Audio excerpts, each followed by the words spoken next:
देख रहे हैं प्रदेश का number 1 channel ABP news.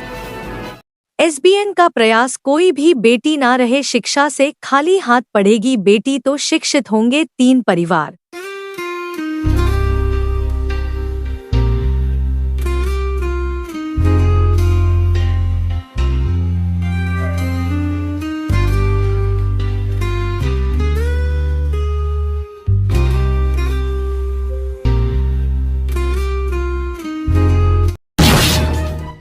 Ghaziabad जिलाध्यक्ष जयराम सैनी जी हमारे बीच में। देखा जाए बहन जी के आदेश पे आज जो है हजारों लोगों की तादाद में जो है जिलाधिकारी कार्यालय आपने घेरने का काम किया और ज्ञापन के माध्यम से मांग की गई। क्या मांग थी और क्यों लोगों को आज जो है इसी भरी गर्मी में जो है परेशान किया?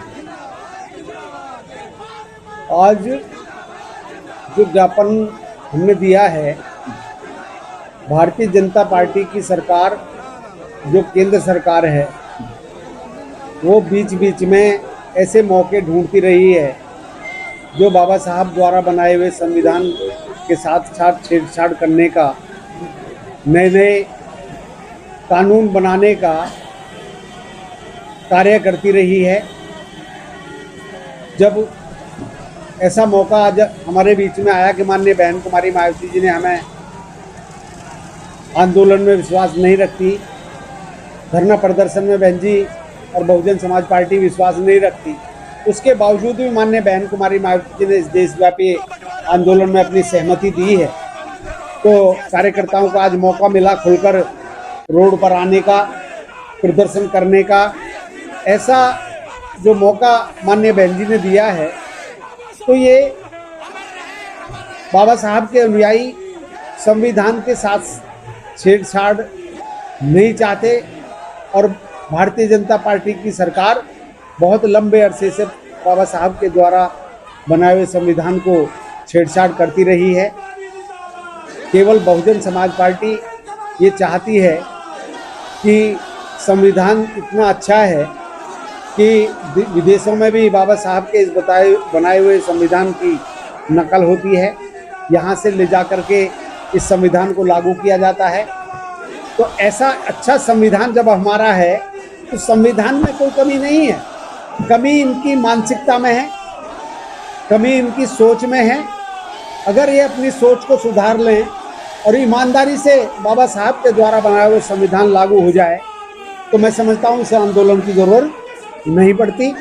तो इसलिए आज बाबा साहब के बताए हुए संविधान के साथ जो छेड़छाड़, जो आरक्षण में वर्गीकरण किया गया, इस वर्गीकरण को माननीय बहन कुमारी मायावती जी ने बर्दाश्त नहीं किया। माननीय बहन जी ने जब से लगभग 1/8 से,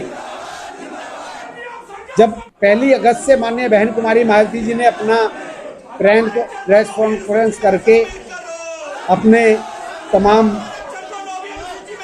जैसे कार्यक्रम पत्रकारों के माध्यम से जो कार्यक्रम अपने प्रसारित किए हैं, माननीय बहन जी लगातार नज़र बनाए हुए हैं, लगातार माननीय बहन जी लगी हुई हैं। आज प्रधानमंत्री जी ने बेशक ये घोषणा कर दी कि हम आरक्षण में वर्गीकरण वापस लेते हैं, लेकिन बहन कुमारी मायावती जी का कहना ये है, बहुजन समाज पार्टी का कहना ये है कि ये जब तक ये 9वीं सूची में शामिल नहीं हो जाता, ये फैसला जो फैसला आज सुप्रीम कोर्ट ने दिया है और उस पर केंद्र सरकार अग्रसर हुई, केंद्र सरकार आगे बढ़ी, आरक्षण में वर्गीकरण करने की घोषणा जब हुई तो उस समय ये बहुजन के लोगों ने, बहुजन समाज के लोगों ने अंगड़ाई पूरे देश में ली है। आज उनकी ताकत को देख करके आप खुद अपने शब्दों से आपने बताया है कि हजारों लोगों की भीड़ आज सड़कों पर थी, पूरा शहर नीले झंडे से पटा था। और मैं समझता हूँ कि जब ज्ञापन आप वहाँ दिया गया है, आप लोग वहाँ मौजूद थे इतनी संख्या में कि आज एडीएम साहब जो ज्ञापन लेने आए उनकी हालत इतनी ख़राब हो गई भीड़ की वजह से, भीड़ में वो नहीं आ सके और मुश्किल से वो ज्ञापन उनको हम लोग सौंप पाए। ऐसा आलम पहली बार मैंने देखा है। तो ये ऐसा प्रतीक है कि अब जो ये गलत मानसिकता वाले लोगों की जो मानसिकता है वो आगे बढ़ने वाली नहीं है। अब ये वंचित लोग, अब ये शोषित और दलित लोग अब ये सड़कों पर आ चुके हैं। अब ये जब तक ये अपना ये 9वीं सूची में अपना ये वर्ग आरक्षण के फैसले का जब तक ये 9वीं सूची में नहीं डालते, जब तक लोकसभा में प्रस्ताव पास नहीं करते, जब तक ये कैंप से नहीं बैठेंगे। और अगर ये नहीं बैठे, इन्होंने फैसला वापस नहीं लिया, जनता इनको आने वाले चुनावों में इनको इनके घर बैठा देगी, ऐसा मेरा मानना है। हमारे बीच पंकज शर्मा जी और अभी हाल ही में जो है बसपा पार्टी और इस शिद्दत के साथ में जो है पार्टी के साथ काम कर रहे हैं। आम आदमी पार्टी में जो है कई प्रदेश के प्रभारी भी रहे, जिसमें आम आदमी पार्टी ने वो बंकौर बसपा की तरफ किया। पहले तो बसपा में आने पर आपका बहुत बहुत स्वागत है। और आज देखा जाए 21 अगस्त है और पूरा जन सैलाब आपके नेतृत्व में जो है ये कार्यालय में पहुंचने का काम कर रहा है। तो आज के जब का जो ऑफिस घेरा है उसके विषय में बात करेंगे। भारत बंद का कॉल किया गया, तमाम जितने भी देश के कोने कोने में तमाम जिलाधिकारियों के यहाँ जो है ज्ञापन देने का काम किया गया। आप धरना प्रदर्शन में शामिल हुए, सबसे पहले तो आपका परिचय जानना चाहूंगा। जो गली गली में मोड़ मोड़ पर एक एक घर पे जाके पूरा संदेश देना था, वो संदेश चला गया।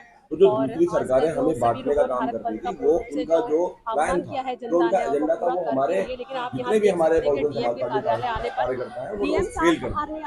आज इतनी बड़ी संख्या इसलिए आई है कि उन्होंने स्पष्ट कर दिया कि वो बहुजन समाज पार्टी के साथ थे और रहेंगे। तो यहाँ पर जब हम देखिए आप एक ब्राह्मण समाज से बिलोंग करते हैं और कहीं ना कहीं आज ब्राह्मण समाज और ऐसे निकला हुआ है, अपने हक अधिकारों की मांग कर रहा है सरकार से, लेकिन आरक्षण शासन में देखा जाए तो ब्राह्मण समाज से मंत्री वर्गीकरण करने की बात आ रही है कि लोग बात सोचते हैं कि शिक्षा तो खत्म कर दी है लोगों ने, अब यहाँ के विचारधारा की अगर बात किया जाए, देखिए सबसे पहले आधार है संविधान, और संविधान पर सबका हक है, हर व्यक्ति का, सर्व समाज का हक।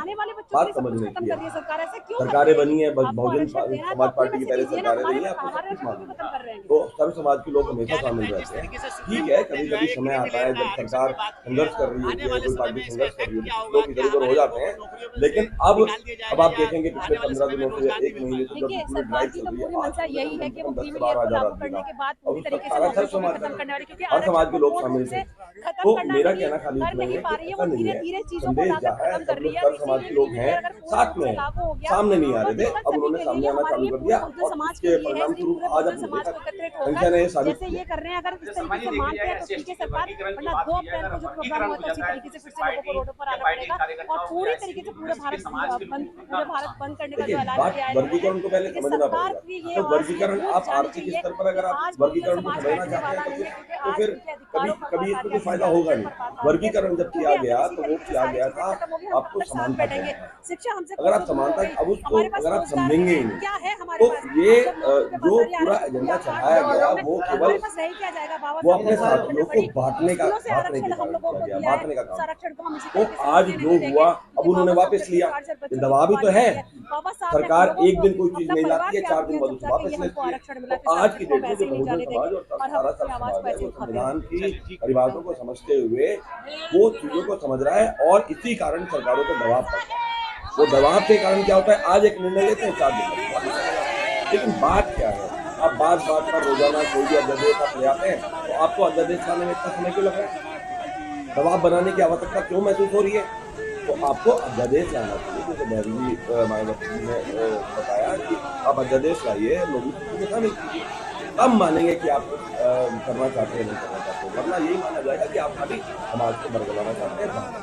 समाज एक महत्वपूर्ण मुद्दा है, लेकिन एंट्री का जो है सुनने का जाए 45 सीटें फिल की गई और अगर उन सीटों को जो है अगर परीक्षा के माध्यम से किया जाता तो किसी समाज के 10 से 12 लोग उसमें IAS अधिकारी बनते या इसके अलावा SC ST के बनते, लेकिन तमाम जो है उच्च जाति वर्ग के लोगों को उसमें भर्ती किया गया। उस पर जब टिकट जीती हुई है तो सरकार को वो भी वापस लेना पड़ा, इस पर क्या कहेंगे। देखिए मैं फिर वही बात बोलता हूँ, ये सारे मुद्दे असल में लगभग एक जैसे मुद्दे हैं। ये बात है संविधान की, हक के अधिकार की।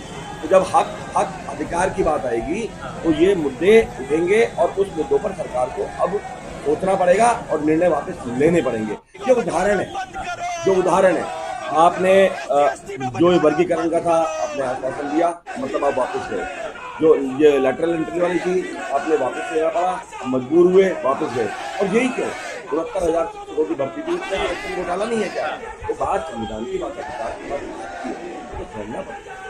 क्या लगता है कि जिस तरीके से सरकार जो है उसके जरिए जो है हक अधिकार मांगने का काम करती है, क्या सरकार को जवाब मसला है बसपा के कार्यकर्ताओं के पास भी ऐसी विचारधारा या फिर ऐसी जो है रणनीति है जिससे सरकार को जो है एक ही रणनीति है। अपने लोगों से बात कीजिए, अपने पास जाइए, अपने साथी से बात कीजिए। जब आप बात करेंगे संदेश जाएगा। यही सबसे अच्छी रणनीति है कि आप समाज में जाइए, अपने लोगों के बीच में जाइए, समाज में जाइए और आप इनकी पोल खोलने का काम कीजिए। तब आप अपने आप बन जाएगा, परिणाम आपके सामने। कि आप जो एक जो है और इस देश के अंदर 65% आबादी जो है युवाओं को अगर मैसेज की बात हो, एक बसपा का नेता होने के क्या कहेंगे?